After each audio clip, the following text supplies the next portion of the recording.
అందరికీ నమస్కారం. ఈరోజు మనం తెలుసుకోబోయేది ఏమంటే Google AIML course virtual internship ఎలా పూర్తి చేయాలి వీడియో స్కిల్స్ ద్వారా. ముందుగా మనం ఈ ప్రాసెస్ డాక్యుమెంట్ పీడిఎఫ్ ఎలా తెచ్చుకోవాలి, ఎక్కడ దొరుకుతుంది అనేది చూసినట్టయితే మీరు ఏఐసిటిఈ మరియు ఈడియో స్కిల్స్ రెండు రిజిస్ట్రేషన్స్ చేసినట్టయితే మీ మెయిల్కు congratulations you are shortlisted for Google AIML course virtual internship అని మెయిల్ వచ్చి ఉంటుంది. అక్కడ మీకు ఒక లింక్ చిక్కుతుంది. ఆ లింక్ మీద ప్రెస్ చేసినట్టయితే మీకు ప్రాసెస్ డాక్యుమెంట్ లింక్ మరియు సర్టిఫికేట్ అప్లోడ్ లింక్ అని 2 లింకులు చిక్కుతాయి. అక్కడ మనకు ప్రాసెస్ డాక్యుమెంట్ లింక్ మీద ప్రెస్ చేస్తే ఈ పీడిఎఫ్ ఓపెన్ అవుతుంది. ఈ పీడిఎఫ్ ఓపెన్ అయిన తర్వాత మనం ప్రాసెస్ పూర్తి ఎలా చేయాలి, ఏఐఎంఎల్ కోర్స్ ఎలా చేయాలి అనేది చూసినట్టయితే మనం ముందుగా ఏఐఎంఎల్ రిజిస్ట్రేషన్ చేసుకోవాలి. పార్ట్ 1 దట్ ఈస్ భాగం 1 రిజిస్ట్రేషన్ చేయాలి. ఎలా చేయాలి అనేది మనం ఇక్కడ చూసినట్టయితే ఈ లింక్ని ప్రెస్ చేసినట్టయితే మనకు ఇలా ఒక ట్యాబ్ ఓపెన్ అవుతుంది. అందులో ఇక్కడ సైన్ ఇన్ అనే ఒకటి ఉంటుంది బటన్. అది ప్రెస్ చేసినట్టయితే మెయిల్ ద్వారా మరియు పాస్వర్డ్ ద్వారా మనం సైన్ అప్ అవ్వచ్చు. అయిన తర్వాత మీరు రిజిస్ట్రేషన్ సక్సెస్ఫుల్ అని ఇక్కడ మీ పేరు మీద రిజిస్ట్రేషన్ మీ ప్రొఫైల్ ఓపెన్ అయి ఉంటుంది. దాని ద్వారా మనం ఎర్న్ చేసిన బ్యాడ్జెస్ అన్నీ మన ప్రొఫైల్లోకి వెళ్ళి పడతాయన్నమాట.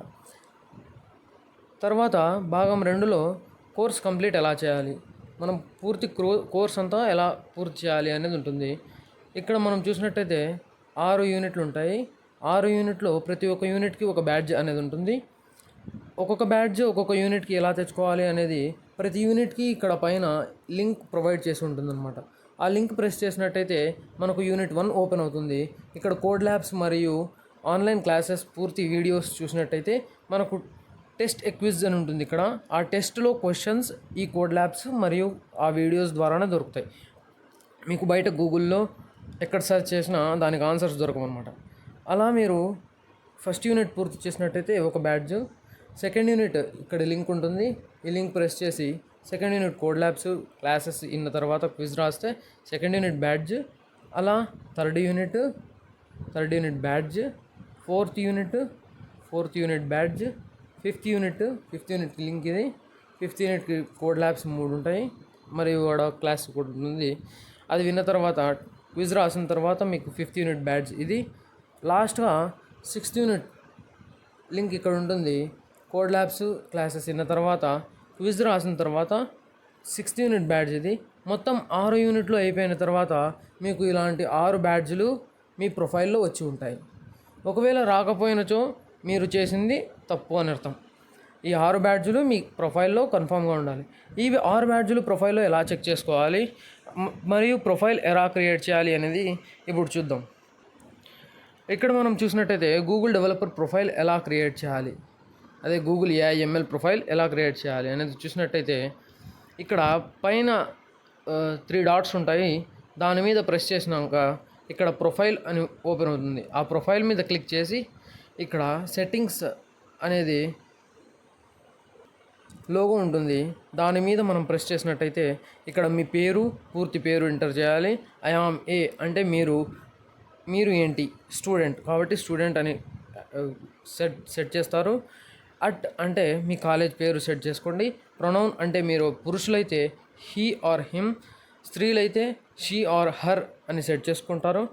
తర్వాత సిటీ అండ్ టౌన్, ఎక్స్పీరియన్స్ ఖాళీ అయినా పెట్టచ్చు, లేదంటే 0 నుండి 5 ఏళ్ళు 0 to 5 years అయినా పెట్టచ్చు. జెండర్ సెట్ చేసిన తర్వాత మీ ప్రొఫైల్ని సేవ్ చేసుకోండి. సేవ్ చేయడం మర్చిపోవద్దండి. సేవ్ చేసిన తర్వాత ఇక్కడ మనకు కనిపిస్తుంది మీ పేరు, స్టూడెంట్ అట్ మీ కాలేజ్ పేరు మరియు ఎన్ని బ్యాడ్జెస్ అన్ని చేశారు, మీరు ఎక్కడ ఉన్న వాళ్ళు అంతా మీకు ఇక్కడ ప్రొఫైల్లో కనిపిస్తుంది. కనిపించిన తర్వాత నెక్స్ట్ మనము మీ యొక్క ప్రొఫైల్ని ప్రైవేట్లో ఉంటుంది, అది పబ్లిక్గా మార్చుకోవడానికి ఇక్కడ పైన సెట్టింగ్స్ మీద ప్రెస్ చేస్తే మీకు ఇక్కడ అకౌంట్ అని కనిపిస్తుంది. నోటిఫికేషన్స్, ఇంట్రెస్ట్ అండ్ అకౌంట్ కనిపిస్తే అకౌంట్ మీద ప్రెస్ చేసినట్టయితే ఇక్కడ మనం పబ్లిక్ మీద క్లిక్ చేయాలి. పబ్లిక్ని సెట్ చేసి పెట్టాలి. సెట్ చేసి పెట్టిన తర్వాత మీకు ఒక యూఆర్ఎల్ క్రియేట్ చేయాల్సి ఉంటుంది. మీ పేరు మీద పర్సనల్ యూఆర్ఎల్ క్రియేట్ చేయాల్సి ఉంటుంది. అది మీ పేరు _కాలేజ్ పేరు పెట్టి యూఆర్ఎల్ క్రియేట్ చేయాలి. అది మీ పేరు ఒకవేళ జంపుగా ఉన్నచో మీరు సర్నేమ్ రాయకుండా ఇనిషియల్ ఒకటి పెట్టి మీ పూర్తి పేరు ఎంటర్ చేసి _కాలేజ్ పేరు పెట్టండి, సేవ్ చేసుకోండి. ఆ యూఆర్ఎల్ సేవ్ చేసిన తర్వాత ఒకసారి సేవ్ చేస్తే అది మరి మార్చుకోవడానికి ఉండదు. ఆ యూఆర్ఎల్ని మనము ఇక్కడ ఉదాహరణకి ఇచ్చాడు రవికుమార్ _రామ్ కాలేజ్. అది మన యూఆర్ఎల్ ఇలా క్రియేట్ అవుతుంది. క్రియేట్ అయిన తర్వాత ఆ యూఆర్ఎల్ ఎలా పోస్ట్ చేయాలి, ఎక్కడ పోస్ట్ చేయాలి అనేది చూసినట్టయితే ఇక్కడ మనకి సర్టిఫికేట్ అప్లోడ్ లింక్ అని ఇక్కడైనా ఉంటుంది, మీకు ప్రాసెస్ డాక్యుమెంట్ కింద అయినా అక్కడ మీ ఎడ్యుస్కిల్స్ పోర్టల్లో అయినా ఉంటుంది. ఇక్కడైనా అప్లోడ్ చేసుకోవచ్చు, ఈ లింక్ ద్వారా అయినా అప్లోడ్ చేసుకోవచ్చు, ఆ లింక్ ద్వారా అయినా అప్లోడ్ చేసుకోవచ్చు. మీరు అక్కడ 6 యూనిట్స్ యొక్క బ్యాడ్జెస్ని టిక్ మార్క్ పెట్టి సెట్ చేసుకొని అది సబ్మిట్ చేసిన తర్వాత యూఆర్ఎల్ అడుగుతుంది. ఆ ఎడ్యుస్కిల్స్ పోర్టల్లో ఈ యూఆర్ఎల్ తీసుకెళ్ళి మీరు ఈ యూఆర్ఎల్ కాపీ చేసుకొని అక్కడ పేస్ట్ చేసినట్లయితే మీకు 24 అవర్స్ లేదా 48 అవర్స్ లోపు మీకు ఒక మెయిల్ వస్తుంది. అది మీ కోర్స్ యాక్సెప్ట్ అయిందా లేదా రిజెక్ట్ అయిందా అని. రిజెక్ట్ అయినచో మీరు చేసినది తప్పు అని అర్థం. ఇక్కడ మెయిన్గా 2 కారణాలు ఉంటాయి రిజెక్ట్ అవ్వడానికి. ఒకటి, మీ పేరు రిజిస్ట్రేషన్లోకి యూఆర్ఎల్లోకి మ్యాచ్ కాకున్నచో ఒక కారణము రిజెక్ట్ అవ్వడానికి. ఇంకొక కారణం వచ్చేసి మీ అకౌంట్ ప్రైవేట్ నుంచి పబ్లిక్ మార్చనిచో రిజెక్ట్ అవ్వడానికి ఛాన్సెస్ ఉన్నాయి. ఈ 2 మీరు గుర్తుపెట్టుకొని మీరు కరెక్ట్గా చేయడానికి ట్రై చేయండి. నేను టెక్నికల్ సెషన్ ఒకటి క్రియేట్ చేస్తాను. అందులో సర్టిఫికేట్ అప్లోడ్ లింక్ అయిన తర్వాత ఏం జరుగుతుంది, ఎలా చేసుకోవాలి, ఒకవేళ రిజెక్ట్ అయితే ఏం చేయాలి అనేది చెప్తాను. అది మీరు చూసి గమనించండి. ఆ వీడియో గమనించిన తర్వాత మీ ఎడ్యుస్కిల్స్ కోహార్ట్ 8 కోర్సును పూర్తి చేసుకోవడానికి ట్రై చేయండి. మీరు నా వీడియో చూసినందుకు ధన్యవాదములు. ఈ వీడియోకి లైక్ చేసి, షేర్ చేసి, సబ్స్క్రైబ్ చేసుకోండి. ఏమైనా డౌట్స్ వస్తే ఈ ఛానల్లో కమెంట్ సెక్షన్లో కమెంట్ చేయండి.